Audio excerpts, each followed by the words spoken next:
My daughter-in-law hissed. "The best Christmas gift? For you to disappear forever." My son smiled in agreement. I just smiled back calmly, and secretly sold the family home they loved so much. The eviction papers I left on the table made them scream in panic and shock. Before continuing, subscribe to the channel and write in the comments what time it is in your region. Right now, my name is Doreen Foster. I'm 64 years old, living in Salt Lake City, Utah. Spent 35 years as a head accountant for a hotel chain before retirement. Numbers were my life, balancing ledgers, spotting discrepancies, finding the truth hidden in columns of figures. Funny how those same skills now help me see the lies in people's eyes. I live in the house my husband and I bought 37 years ago. 4 bedrooms, 2 bathrooms, a garden where I grow roses. After he passed, I thought I'd spend my remaining years in peaceful solitude, tending my flowers and meeting my crossword puzzle club every Thursday at the Beehive Cafe. I was wrong. 18 months ago, my son Trevor showed up at my door with his wife Nicole. "Just temporary, Mom," he said, not quite meeting my eyes. "We hit some financial trouble, just until we get back on our feet." Trevor is 38 now. Hard to believe the little boy who used to run into my arms after school turned into this stranger. He works as a mid-level IT manager, making decent money. $67,000 a year, if I remember correctly from a conversation I wasn't supposed to overhear. But somehow, it's never enough. It's never enough because of her, Nicole, my daughter-in-law, 35 years old with the face of an angel and the heart of a calculator. She came from nothing. Not that there's any shame in that, but she treats money like oxygen. Designer bags, premium subscriptions, a new car every 2 years. She married my son, but I think she really married his future inheritance. At first, she played the perfect daughter-in-law. "Oh, Doreen, your pot roast is wonderful. Doreen, you have such lovely taste." But masks slip. They always do. 3 months after they moved in, the criticisms started. My cooking was too heavy. Never mind that Trevor used to request my pot roast every birthday. My music was too loud, even when played at barely a whisper. My friends from the crossword club were too old and boring to have over. "Do they have to come every week?" Nicole would sigh dramatically. "The house smells like mothballs for days." I stopped inviting them. I met the club at the cafe instead, making excuses no one believed. Then came the rules. Don't use the living room when we have guests. Don't leave your gardening tools on the porch. Don't cook fish. Nicole hates the smell. Don't. Slowly, inch by inch, I became a guest in my own home. A tenant in the house I had paid off 15 years ago. And Trevor?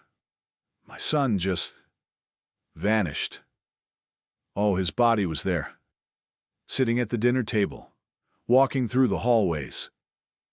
But the boy I raised, the one who'd call me every Sunday when he lived across town, that boy was gone, replaced by a man who looked through me like I was furniture, who nodded along to whatever Nicole said, who hadn't hugged me in over a year.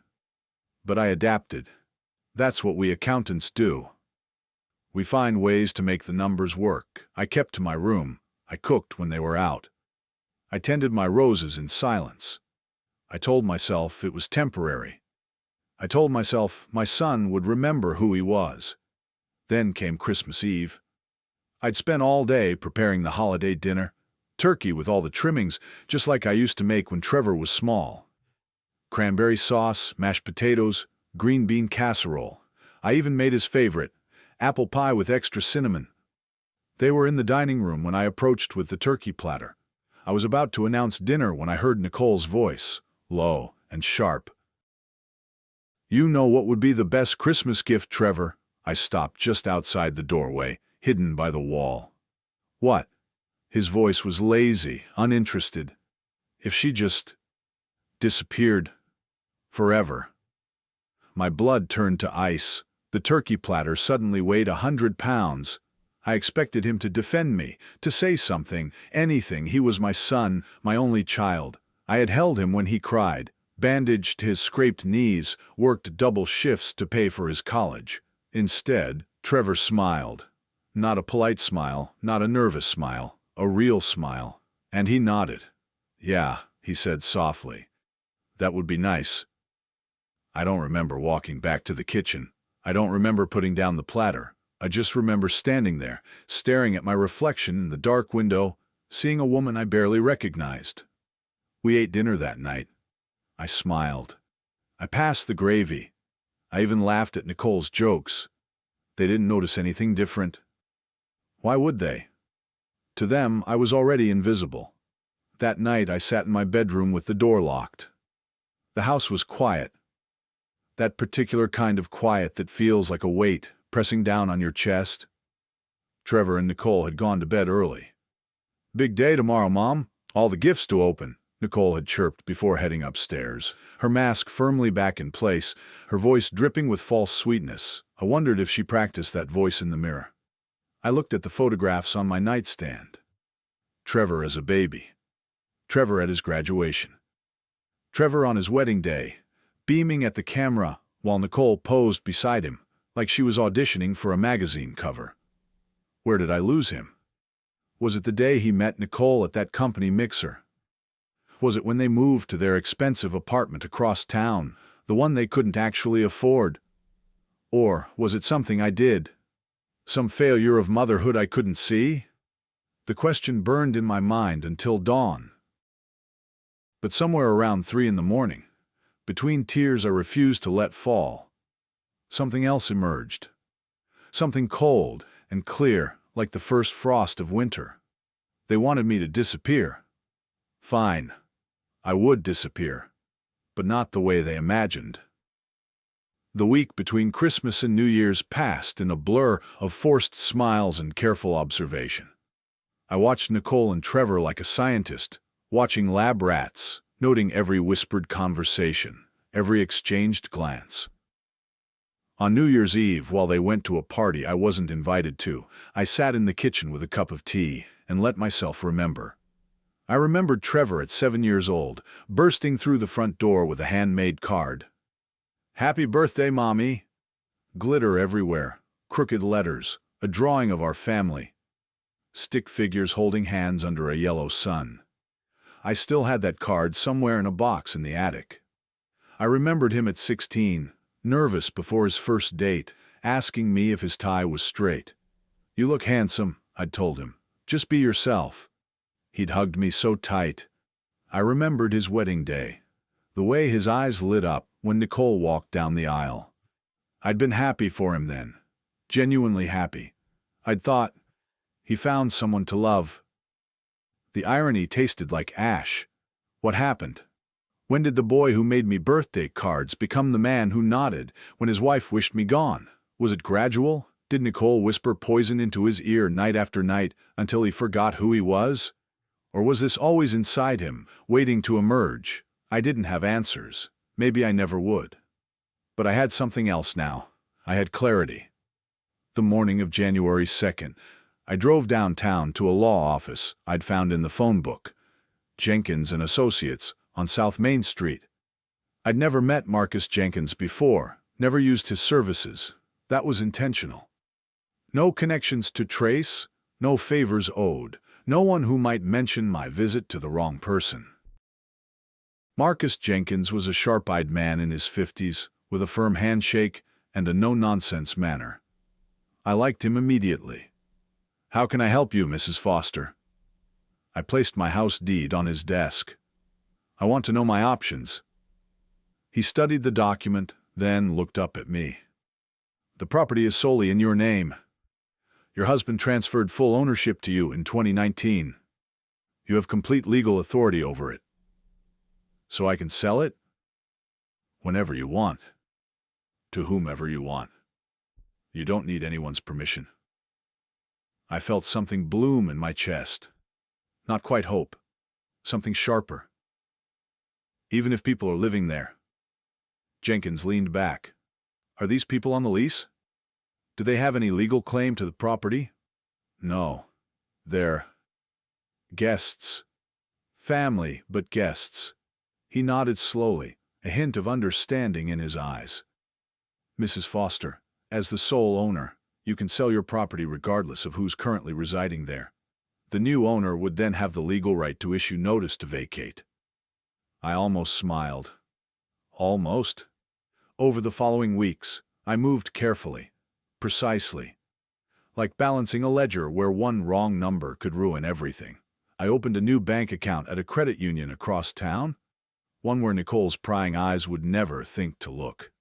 I rented a P.O. box for my mail. I contacted a real estate investor named Randall Morris, a man known for fast cash deals and discretion. $465,000. That's what he offered. Below market value, yes, but he could close in 45 days, with no contingencies, no inspections that would bring strangers to my door, asking questions. No open houses where Nicole might notice the signs. I also found a small condominium in a quiet neighborhood. 2 bedrooms, a nice balcony for my roses, far enough that they'd never find me by accident. $215,000. All the while I played my role. The tired old woman. The invisible mother. I cooked. I cleaned.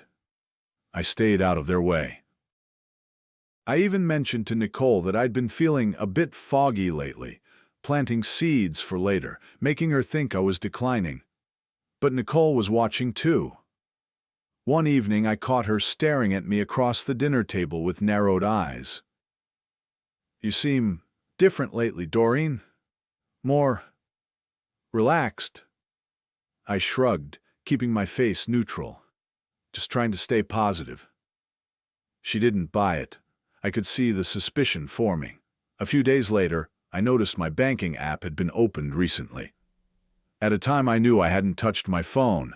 Clever girl. She was checking my accounts, looking for unusual activity. Good thing there was nothing to find. I'd kept my old account active, making small purchases, maintaining the pattern she expected to see. My real financial moves happened elsewhere, on a prepaid phone I kept hidden in my gardening bag. An old Nokia my late husband had used, invisible to anyone looking for smartphones. Planning something, Nicole, I muttered to myself that night, watering my roses in the backyard. So am I. The difference is I've been balancing books since before you were born. And I never make calculation errors. My neighbor Greta came over that weekend. 71 years old, retired nurse, sharp as a tack and loyal as they come. She was the only person I'd told about Christmas Eve. "What are you going to do?" she asked. Concern etched on her face. I sipped my tea and looked out at the garden my husband and I had planted together 30 years ago. The roses would need to be transplanted. I'd already picked out pots. "I'm going to give them exactly what they asked for, Greta." "Which is?" I met her eyes and smiled, a real smile for the first time in months. "They wanted me to disappear, so I will. But I'm taking everything with me, and they won't see it coming until it's far too late." Greta studied me for a long moment, then nodded slowly. "You need any help hiding bodies?" I laughed. Actually laughed. "Nothing that dramatic. Just boxes." "Lots of boxes. And absolute silence." She raised her teacup. "To disappearing acts." I clinked my cup against hers. Outside, the winter sun was setting over the Wasatch Mountains, painting the sky in shades of gold and crimson. The game had begun, and for the first time in 18 months, I wasn't the one being played. 2 weeks after my meeting with Greta, Nicole made her move. It happened on a Sunday morning. I was in the kitchen making myself toast when Trevor walked in with that particular expression he gets when Nicole has coached him on what to say. I call it his ventriloquist dummy face. Wooden, slightly pained, like the strings are too tight. "Mom, can we talk?" I buttered my toast calmly. "Of course, dear." He sat down across from me, fidgeting with a napkin. Nicole appeared in the doorway moments later, casually, as if by accident. Though I'd bet my last dollar, she'd been listening from the hallway. "It's just, we've been thinking." Trevor cleared his throat. You know, about the future, about protecting you. Protecting me? I kept my voice mild, curious. You're not getting any younger, Mom. He winced slightly, as if the words tasted bad. And we thought, Nicole and I, that maybe we should set up some arrangements, just in case something happens. There it was, the opening gambit. What kind of arrangements? Nicole glided into the kitchen, all concerned smiles and gentle touches. A power of attorney, Doreen. It's completely standard. Just so Trevor can handle things if you ever get confused or sick. You know how these things can happen suddenly at your age. At my age. I was 64, not 94. I'd run a hotel chain's accounting department until 2 years ago, managing budgets larger than her entire lifetime earnings. But I didn't say that. Instead, I let my face go soft, uncertain. I even let my hand tremble slightly as I set down my coffee cup. Oh my, that sounds serious. Do you really think I need that? Nicole's eyes lit up. I recognized that look. It was the same expression she got when she found a designer bag on clearance. It's just a precaution, Mom, Trevor said, clearly relieved by my apparent confusion. Nothing to worry about. We just want to take care of you. Well, I hesitated, staring at my toast like the answers might be written in the butter. I suppose I should think about it. This is all so overwhelming. Of course, take your time. Nicole patted my hand with all the warmth of a reptile. We just want what's best for you. After they left for brunch, without inviting me naturally, I sat at the kitchen table and laughed until tears streamed down my face. They thought they were so clever, so subtle. Get the old woman to sign over control of her finances, then what? Convince her she was too senile to manage her own affairs? Push her into assisted living while they took over the house? Nice try. The following week, I drove to Jenkins & Associates again. Marcus had news. Randall Morris had completed his due diligence and was ready to proceed. We scheduled a formal signing for the end of the month. There's one more thing I need, I told Marcus. A psychiatric evaluation. He raised an eyebrow. May I ask why? Because my daughter-in-law is going to claim I was mentally incompetent when this is over. I want documentation proving otherwise. Marcus nodded slowly, a flicker of respect in his eyes. I know a good psychiatrist. Independent, thorough, impeccable reputation. His evaluations hold up in court. Perfect. The evaluation happened 3 days later. Dr. Harrison, no relation to any Harrisons I knew, spent 2 hours asking me questions, testing my memory, assessing my reasoning. At the end, he smiled. Mrs. Foster, you're sharper than most people half your age. I'll have the formal report ready by Friday. One more piece on the board. But Nicole was watching. She was always watching. The first sign of trouble came on a Tuesday afternoon. I was in the garden when I noticed a man in a blue sedan parked across the street, taking photographs of the house. An appraiser sent by Randall Morris. Completely routine. But Nicole had seen him too. That evening at dinner she brought it up. Doreen, did you notice that man taking pictures today? Outside? I chewed my chicken slowly, buying time. Man? What man? Blue car. He was photographing the house. Oh, that. I waved my fork dismissively. Probably from the city. Something about property assessments for taxes. Very boring. Nicole's eyes narrowed. She didn't believe me, I could tell, but she couldn't prove anything either. The next morning I noticed something else. My smartphone, which I always left charging on the nightstand, had been moved slightly. The screen showed an app I didn't recognize. Something that looked like a simple utility tool, but had a suspicious number of permissions enabled. Tracking software. Nicole had installed tracking software on my phone. I almost admired her paranoia. Almost. That afternoon, I drove to a small electronics store on the other side of town and bought a prepaid flip phone. Cash only, no ID required. I programmed Marcus Jenkins' number into it, along with Randall Morris and Greta. Then I tucked it into the bottom of my gardening bag, beneath the trowels and seed packets. From now on, all important calls would happen on my Nokia. Let Nicole track my smartphone all she wanted. She'd see nothing but trips to the grocery store and the crossword club. The cat-and-mouse game had begun in earnest. By early April, I had become an expert in the art of disappearing in plain sight. Every morning I performed the same routine. Coffee at 7. Toast at 7:15. Watering the roses at 8. Weather permitting. Trevor and Nicole left for work by 8:30, and that's when my real day began. The first thing to go was my grandmother's china. I'd been collecting antique dishes for 40 years. Blue willow patterns, hand-painted florals, delicate porcelain from estate sales, and antique shops across 3 states. Nicole had once suggested we donate them to make room for her modern minimalist aesthetic. Over my cold, lifeless body, I'd thought at the time. Now they were safely wrapped in bubble wrap, nestled in boxes at Greta's house across the street. "You sure she won't notice?" Greta asked as we carried another load into her spare bedroom. "Nicole doesn't notice anything that isn't designer-labeled or expensive.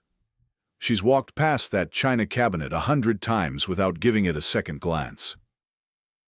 The photo albums came next. 40 years of memories. Trevor's first steps, birthday parties, holidays.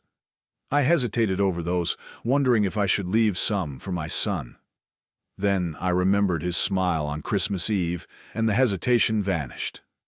Then the jewelry. My mother's pearls. The garnet earrings my husband gave me on our 20th anniversary. A small diamond pendant that had been in my family for generations. All of it boxed and hidden at Greta's. The documents were trickier. Birth certificates, insurance policies, the deed to my car. I had to photograph everything for Marcus before moving the originals. By mid-April, I had emptied most of what mattered from the house. Nicole noticed something was off. I could tell by the way she kept pausing in doorways, frowning at empty shelves, touching surfaces where things used to be. "Doreen," she said one evening, her voice carefully casual. "Wasn't there a blue vase on that shelf? The one with the gold trim?" "Was there?" I looked up from my crossword puzzle with mild confusion. "I don't remember.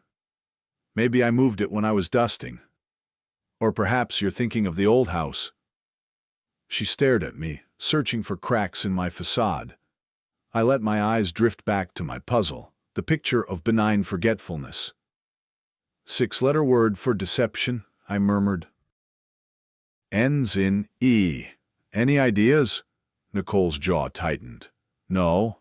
I've got it. Scheme. That fits perfectly." The closing happened on April 15th. Tax day. Appropriate, I thought, for a former accountant. Marcus had arranged everything at his office. Randall Morris arrived in a pressed suit. All business. We reviewed the documents, signed where indicated, and shook hands. $465,000 transferred to my new account within the hour. "The property is now in Mr. Morris's name," Marcus confirmed. "Per your agreement, you have 30 days to vacate the premises. He won't initiate contact with the other residents until you give the word." "Perfect." I folded my copy of the documents and tucked them into my purse. "And my new place? Ready for move-in next week. The condo association already has your deposit." I drove home that afternoon with the strangest feeling in my chest. Not quite joy. Something quieter. Satisfaction, maybe. Or relief. For the first time in 37 years, I didn't own the house on Willow Creek Drive. And for the first time in 18 months, I felt truly free. That evening I cooked dinner as usual. Roasted chicken, mashed potatoes, steamed vegetables. Trevor and Nicole ate without comment. They never thanked me for meals anymore, while I smiled pleasantly and asked about their days. "Fine," Trevor grunted. "Busy," Nicole said, not looking up from her phone. I watched them eat my food, in my chairs, at my table. Except none of it was mine anymore. Not the house, not the furniture, not even the plates. All of it now belonged to a man they'd never met, who was waiting for my signal to change their lives forever. I took a bite of chicken and savored it. Soon. Very soon. But not yet. I still had boxes to move, roses to transplant, and a new life to prepare. And I wanted to savor every moment of this quiet victory. Nicole glanced up and caught me smiling. "What's so funny, Doreen?" I shrugged, still smiling.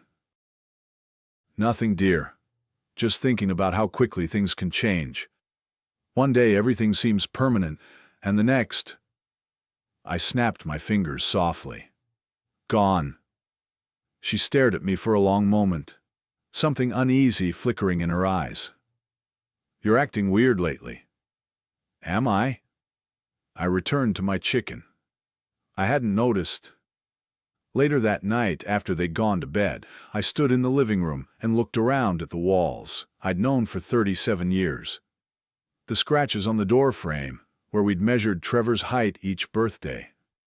The patch on the ceiling from the time he'd tried to install a ceiling fan by himself. The faded rectangle on the wall where our wedding portrait used to hang. "Goodbye, old friend," I whispered to the house. "Thank you for the memories. But it's time for both of us to move on." Tomorrow I would start the final phase. Tomorrow I would begin my new life.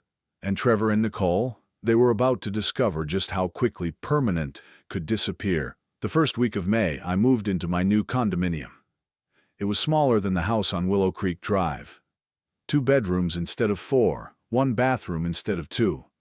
But as I stood on the balcony overlooking Liberty Park, watching the sunset paint the Wasatch Mountains in shades of orange and pink, I felt something I hadn't felt in nearly 2 years. Peace. My roses looked beautiful in their new pots. My grandmother's china gleamed in the new display cabinet. The photo albums sat neatly on the bookshelf, ready to be opened whenever I wanted to remember the good times, and closed when I needed to forget the bad. I spent the next few days arranging furniture, hanging pictures, making the space my own. Greta came over with a casserole and stayed for tea. "So when does the hammer drop?" she asked, eyes twinkling. "This weekend. They're going to a friend's cabin. When they get back on Saturday, they'll find a surprise waiting on the kitchen table." Greta raised her teacup. To surprises. On the chosen Saturday, I sat in my new living room with a cup of chamomile tea and watched the clock. Trevor and Nicole would be home by early afternoon. Any minute now. My Nokia buzzed. A text from Greta. "Car just pulled into driveway. Show's starting." I closed my eyes and imagined the scene. Trevor unlocking the front door, tired from the drive. Nicole following behind, already complaining about something. The traffic, the weather, the quality of the cabin's linens. Both of them walking into the kitchen to grab something cold from the refrigerator. And then seeing the envelope.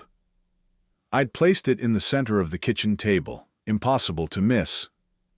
A crisp white envelope with the logo of Jenkins and Associates in the corner. Inside, a formal notice to vacate, signed by Randall Morris, the new legal owner of 2847 Willow Creek Drive. I imagined Nicole picking it up, frowning, tearing it open, reading the words, once, twice, 3 times, her face cycling through confusion, disbelief, and finally rage. "What is this?" she would say. "Some kind of joke?" And Trevor, my poor, spineless son, would look at the document and go pale. They would call my old phone number, disconnected. They would run to my room and find it empty. Stripped bare, except for a single note card on the pillow, written in my careful handwriting. "You wanted me to disappear. Congratulations, your wish came true." "Mom." I smiled and sipped my tea. An hour later, my new phone rang. A number I didn't recognize, but I answered anyway. "Mrs. Foster, this is Philip Dawson.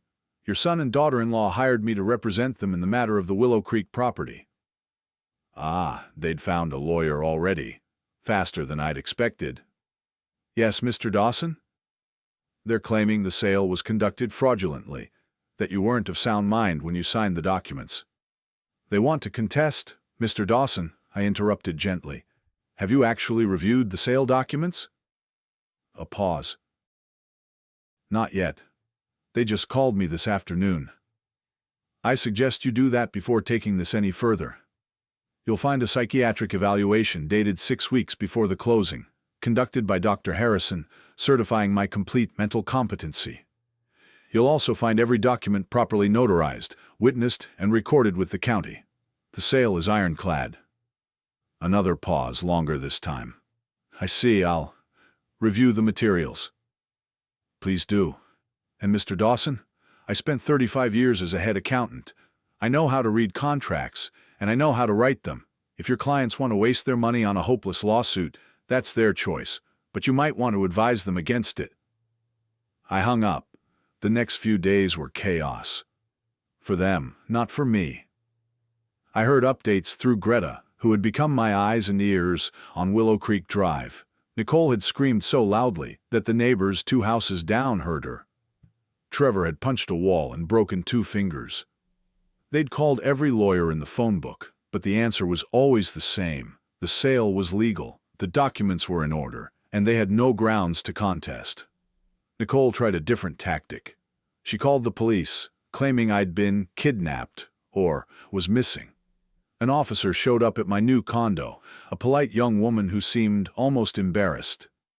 Ma'am, your daughter-in-law filed a missing persons report. I invited her in for tea and showed her my new driver's license with my new address, my bank statements, my psychiatric evaluation. I explained calmly and clearly that I had moved of my own free will after selling my property to a legitimate buyer. The officer left with an apology and a recommendation to file a harassment complaint if Nicole contacted the police again. One more thing, I said as she reached the door. Would you mind stopping by Willow Creek Drive and letting them know I'm perfectly fine, just so they don't worry? The officer smiled slightly. I'll do that, ma'am. I watched her drive away and laughed. A real laugh. The first one in months that didn't taste bitter. Checkmate. The deadline came on a warm day in early June. From Greta's window, I watched the moving truck pull up to my old house. Trevor and Nicole emerged, looking haggard, dark circles, wrinkled clothes, defeated movements. They aged 10 years in a month, Greta observed. Losing your free ride will do that. Randall Morris had given them 30 days, not a day more. I watched them carry box after box.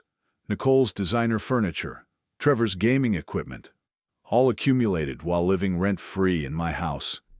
They ended up in a small apartment on the outskirts. $1,400 a month. The story spread fast. The nice old lady mistreated by her ungrateful son, the daughter-in-law who wished her gone, the clever revenge. Nicole's reputation crumbled overnight. Social circles closed their doors. Trevor showed up at my condo 3 weeks later. Through the peephole. Slumped shoulders, red eyes. I opened the door but didn't invite him in. Mom. His voice cracked. I'm so sorry. I held up my hand. Trevor, I loved you every day of your life, but you chose her over me. Every criticism, every insult, you chose her. You smiled when she wished me gone. His eyes filled with tears. I don't hate you, but I'm done being your safety net. You made your choice. I paused. I hope someday you remember the boy who made me birthday cards with glitter. I miss him. I closed the door. That evening on my balcony with wine and crossword puzzles. The sun set over the mountains. My roses swayed in the breeze. My phone buzzed. Greta. Thursday crossword club? Wouldn't miss it. They'd wanted me to disappear, so I did. But I took everything that mattered. My dignity, my savings, my future. They got an empty house and a lesson. I raised my glass. To new beginnings. If you liked this story, please like this video, subscribe to the channel, and share your impressions of this story in the comments. To listen to the next story, click on the box on the left. Thank you for watching.